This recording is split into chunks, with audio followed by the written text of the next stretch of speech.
Deixa eu contar um pouco como foi o meu processo de enxergar essa questão sobre organização da rotina. Eu perdi meu pai em 2013 para leucemia. Ele ficou por 10 anos tratando e apesar da doença ele tinha muita saúde, porque quando ele descobriu que a doença estava instalada, junto ele descobriu que viver mais ou viver menos dependia da forma de viver. Então ele vivia uma rotina extremamente estressada, muito tumultuada, e eu o via como referência, né? Assim, ele era muito produtivo, o que ele pensava em fazer ele colocava em ação, enfim. E isso foi criando dentro de mim uma agitação, né? Só depois que eu perdi meu pai, que mesmo vendo ele mudar a forma de viver, eu não conseguia, né? Eu já estava num formato muito acelerado.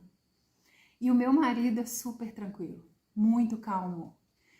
E aquilo, inclusive, me irritava um pouco, porque eu amava por mil razões, mas aquela calma me incomodava, possivelmente porque eu não conseguia, né, entrar nesse estado que ele vivia. E aí, em 2015, 2016, eu tive uns piripaques, assim, de saúde. E nesse momento, eu acabei indo buscar algumas ferramentas diferentes para trabalhar. E nessa busca por ferramentas diferentes, por formas diferentes de comunicar a nutrição, eu fui refazendo a minha rotina. Eu fui descobrindo que eu precisava passar por esse processo.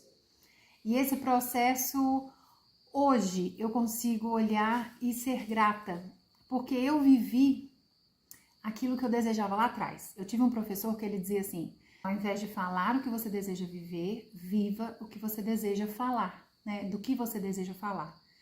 E eu comecei com pequenas mudanças, né?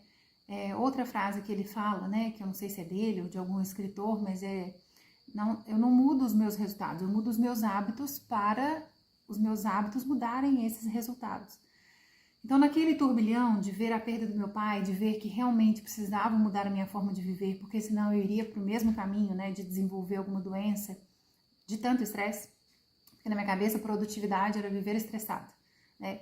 Se eu sentasse na pracinha com os meus filhos depois da aula, eu gritaria para o mundo que eu não sou uma pessoa produtiva. Basicamente era isso, né? Porque quando eu olhava para uma mãe tranquila, aquilo me gerava, é isso que eu quero. E por que eu não poderia viver isso, né? Aí vem aquelas justificativas que a gente fica, mas ela tem tempo, mas ela tem ajuda, mas ela tem dinheiro, mas ela não precisa trabalhar, e a gente começa a criar essas justificativas, até que eu entendi que não, né? Não tinha nada a ver com isso, era a minha decisão sobre a forma de viver. E essa forma de viver, ela não tá nessa mudança de casa, né? Isso aqui foi uma conclusão, foi quase que um fim, assim, depois de um processo tão longo de pequenas mudanças. De perceber que para estar um pouco mais tranquilo, por exemplo, no café da manhã, eu poderia acordar um pouco mais cedo.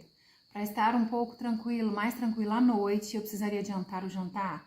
Para estar um pouco mais tranquilo na condução das tarefas dos meninos, eu precisaria garantir que meu intestino funcionasse bem, porque aquilo estava me irritando silenciosamente ao longo do dia.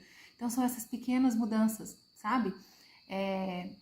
Que eu fui vivendo. Hoje eu entendo com muito mais clareza o seguinte: eu realmente preciso ser grata e comemorar cada pequena conquista na minha rotina. Então eu estava ali sentada pensando em algumas coisas que eu ainda desejo viver. E aí me veio essa ação, né? Peraí, eu vou agradecer pelo que eu já conquistei até aqui. Isso desperta um outro olhar sobre nós, inclusive sobre o que nós desejamos, ou a gente acha que é importante viver. E aí comecei a relembrar, obrigada, Senhor, porque eu levei a sério pequenos hábitos que fizeram muita diferença.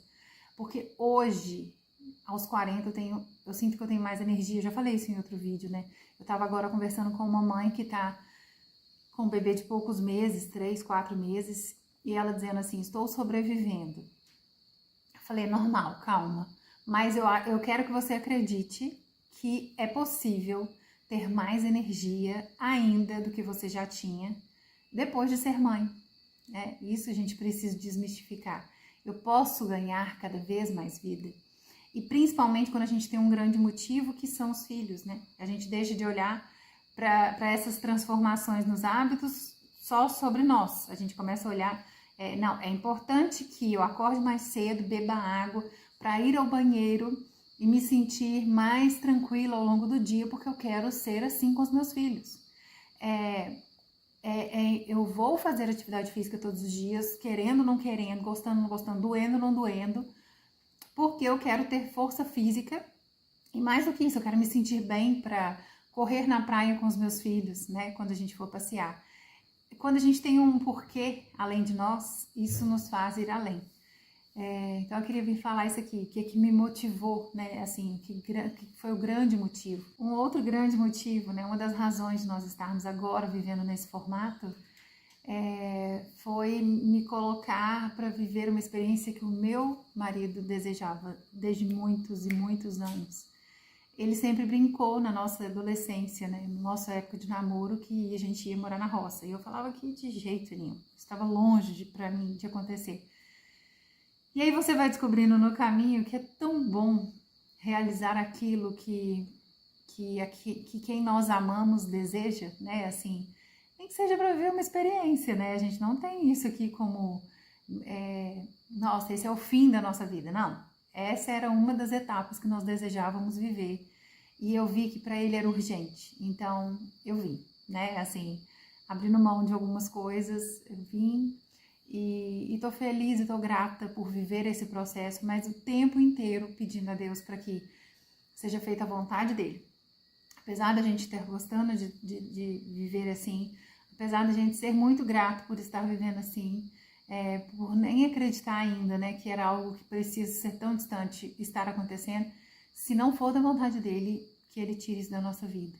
Isso é o tempo todo, né? Eu peço que sempre que desmonte em mim, né, essa expectativa por viver os meus desejos. Hoje, um outro desejo, por exemplo, do nosso coração, a gente teve a notícia de que não vai ser realizado. E, ao mesmo tempo, eu vi uma frase que me marcou falando sobre Santa Mônica e Santo Agostinho. Santa Mônica, mãe de Santo Agostinho, na época ele ainda era um jovem perdido, né, assim, um filho teoricamente perdido. Ela pediu uma vez, pediu a Deus que ele não fosse até Roma. E pediu muito, mas ele foi. E ela chorou muito, não entendeu porque que aquela oração não foi atendida. Então, tem horas que a gente cria uma expectativa muito grande sobre um desejo, né? Faz ele se ampliar dentro de nós. E a gente caminha para que isso aconteça e tá tudo bem. Mas algumas vezes não acontece, né? Da forma que a gente esperava. Então, a gente precisa retomar. E tá tudo bem, né? Isso acontecer. E graças a Deus, porque tem alguém conduzindo além de nós. Mas eu queria falar sobre isso, porque a nossa parte as pequenas ações, né? As pequenas ações que parecem desnecessárias e não são, né? Por exemplo, beber água, essa é a minha parte. O grande projeto vai aparecer, né? Talvez vai até aparecer para que eu tenha mais clareza sobre qual nesse processo de viver essas miudezas, né? De valorizar o dia a dia, de valorizar esses pequenos hábitos que trazem uma transformação que a gente nem acredita. Essa tranquilidade que a gente tanto busca, ela vem dessa soma, desses pequenos hábitos sendo vividos todos os dias. Então, quis vir aqui falar sobre isso hoje, porque, né, vem esses assuntos no meio das conversas com o cliente, e acho importante, assim, essas frases mexeram comigo, hoje elas vieram de novo à tona e fizeram diferença para o meu dia, então espero que faça diferença para você também. E se você não se inscreveu, clica aqui e se inscreve para a gente continuar as nossas conversas por aqui. Um beijo, até mais!